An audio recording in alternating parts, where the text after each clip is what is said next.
Each afternoon, real setups are broken down with entry strategies and the technical reasoning behind every trade. This is today's best trade setups with Verified Investing. Welcome to today's best trade setups. My name is Benjamin Poole, head trader here at Verified Investing. So the 10-year yield is starting to spike even more. I had a nice resistance level that had a brief pause, and now we're actually above that. I'm going to identify additional resistance levels for the 10-year yield. And this is all bringing the markets down a little bit. And the S&P 500 went and filled that gap, and now we're getting a little bit of a bounce. If we can start getting more of a pullback in the 10-year yield, the S&P 500 could start pushing a little bit higher. Let's go ahead and jump right into the charts. Here's the 10-year yield. Here was that resistance wide range red bar candle right here at 4.604. Now we're sitting at 4.671. The next level of resistance is this pivot top right here, just a little bit higher. I would actually look for a pierce of about 4.7% on the 10-year yield. And that's where you're likely to start getting more of a pullback on this chart. Not only does it align with that, but if we take a fib retracement, take this pivot top here, all the way down here, that's just below the 886 Fibonacci retracement. As you can see, we had a little bit of a pause, minor pause right at the 786 fib retracement at 4.63%. Got right close to it, got this pullback, and now we're through that. So that means the next level of resistance is going to be the 886 fib retracement. Just below that is a 4.7%. And that's where I would look for additional resistance on the 10-year yield. The S&P 500, I gave you a level yesterday. We actually had a pretty solid bounce. I was actually anticipating it coming into this level yesterday, but it was a still strong level because it is a gap fill at $731.53. This is your line in the sand. If we can get back to this level, because we've already bounced off of it one time, this is still a pretty solid level for the S&P 500. So this is still an aggressive $731.53 for a nice scalp on the S&P 500. If it does bounce a little bit more today, I would be looking to short it at 738.61. And again, this is just a short scalp. Because we have this upswing trend line that we've been monitoring right here, pivot low here, secondary hit, third hit, super vertical trend line. Here was the first real break. We tried to confirm below it yesterday. Today's closing price, if it closes in this area and fails to get back up to this gap in the charts, we will confirm a breakdown. Doesn't necessarily mean that the run is over. We could head back higher and hit the $750 level on the S&P 500 or the SPY. But this would at least signal that there are a lot more bears in the spiders than there are bulls. And so if it does get back in this level, you could always enter the trade at 750 Pierce, looking for a nice pullback. You're going to head down to at least 724. That's your next gap in the charts. And then I'm eyeing this $697.20 level for an additional pullback level on the SPY. The QQQ, similar price action. It did get this nice drawdown yesterday. Got a nice bounce off this upswing trend line. I was mentioning that this was a previous support, or resistance level. Got above, confirmed, retraced the scene of the crime, went back up, retraced it again yesterday, and that's why we got this nice bounce, pierced the $700 level, and now all of a sudden we're trading right at the $700 level, which means that this upswing trend line as support is starting to weaken. My long level yesterday was $697.34. It got down there today. Now all of a sudden it's gotten a bounce. So similar with the S&P 500, if it fills this gap at 695.05, this is where I'm looking to go long for a short scalp, even though it's already hit this level. This tells me that there are still buyers in here who are willing to bid the QQQ up on a short side. This is a small gap at 705.61, so I would not be interested. I would look to short it at $713.29. Let's jump into the USO chart. I'd mentioned $151.26 was not only a day trade level, but a swing trade level as well. We got significantly above that. We got up to $154 Pierce and then a decent pullback. We had news that President Trump was mentioning that all of a sudden he's no longer going to go to war with Iran, had this huge sell-off, got back down to below 150. And then now all of a sudden today in the morning, we are getting this nice bounce. We are up on the market or the day. So here's what I'm looking for. I'm looking for a price action to stay below 150, 126. If that happens, then this move from the lows right here at 127 to the highs of 154, this is telling me that we're in an exhaustive state and the buyers are starting to run out. And then all of a sudden, we're going to get a nice sell-off. I would actually look for a downside target of at least 143, if not all the way back down to this 138.68 level. As this is an upswing trend line, this would be another hit and a gap in the charts.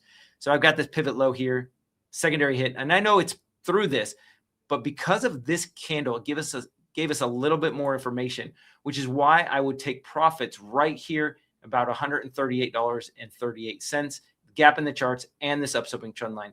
From the 150, 126 level, that would be a solid 8.5% move to the downside on the chart of USO. Now, if it starts closing above 150, 126 on a daily closing basis, US oil is going to continue higher. And I would stop out of the trade and look for additional resistance levels. Right now, STX we're monitoring. I did mention this $697, this high pivot point on STX. We got a nice bounce off that level. For me, now I'm actually looking for a $670 level. If we drop a little bit more, right here, 670.35 is where I'd look to go long on STX in the live day trading room today. If you're a little bit more conservative, you'd wait for the $670 level for a pierce. But because we have this prior red bar candle high and this green bar candle high or low, right in this area, you should get a ton of support, which is why on a long play in the LDTR, $670.35 is where I'd look to get into STX. SOXX. Yesterday I had mentioned that $482.73 was that long level. Look at the bounce that it got off of this level. Oh, wait, this was the tail. It never got to that level before this huge rally to the upside. Got back above $500 and then sold off. The SOXX is actually being extremely whippy today. That was a 5 or 4.5% move on the SOXX. Because it's already filled this gap and had a decent bounce off this level, this 482.73 level is no longer valid for me. I would actually wait for this red bar candle high, and you notice what else? The gap in the charts. So this is where I'm looking to go long on the SOXX today in the LDTR. $462.02. Once we flush this support level, there isn't a ton of support until you get back down into this gap in the charts. And so that's where I'd look to go long. On a short side, I still like this 507 level because from 478 from the lows of the day, that would be a 6% move to the upside, which is why 507.11 would still be my shortable level today if it can get a nice solid bounce. Nvidia, nice gap down today. We if it does get down to $216.61, previous gap in the charts, a lot of support. This is where I'd look to enter Nvidia for a day trade. So 216.61. For those of you who are a little bit more conservative, I like this $212.40 level, 47-cent level. Not only that, but if you zoom out in the charts, pivot low here, secondary hit. This would be the third hit. If we can get right into the crux of this triangle or this wedge right here, this is where I'd look to pick this up for a swing trade, knowing that I could always stop out on a daily closing basis below that, that upswing trend line. And then that's where I'd look to exit. CRWD is having a nice drawdown today as well. Look at this nice gap in the charts. It had a huge run up from this gap.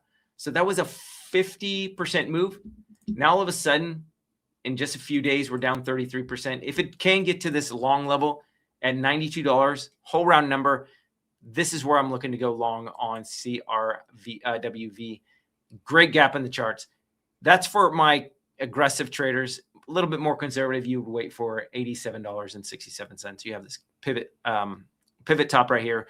Previous gap in the charts. As you can see, price had respected this as resistance, got above it, and then it was support. So on the way down, it will be nice, solid support.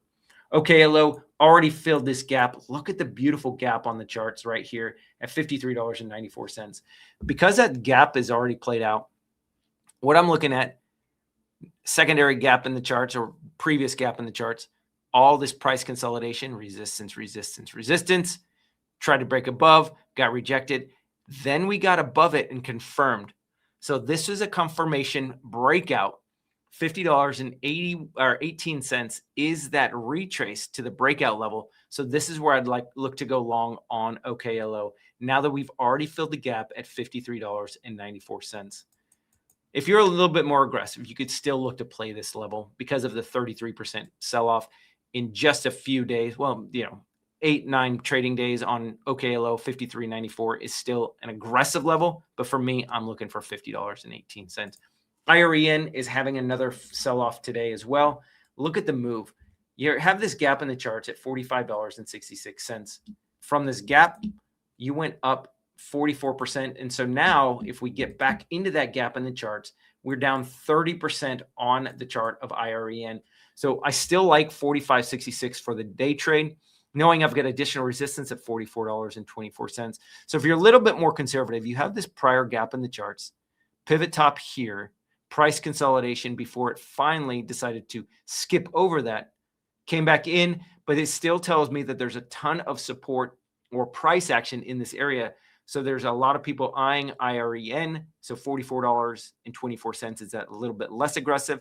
And then you got this previous gap in the charts at 43.07 for you really, really conservative traders.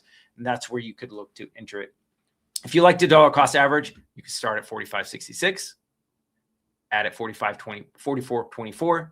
And then the last add would be $43.07. If it does close below that on a 15-minute closing basis, I would actually look to get out of that trade.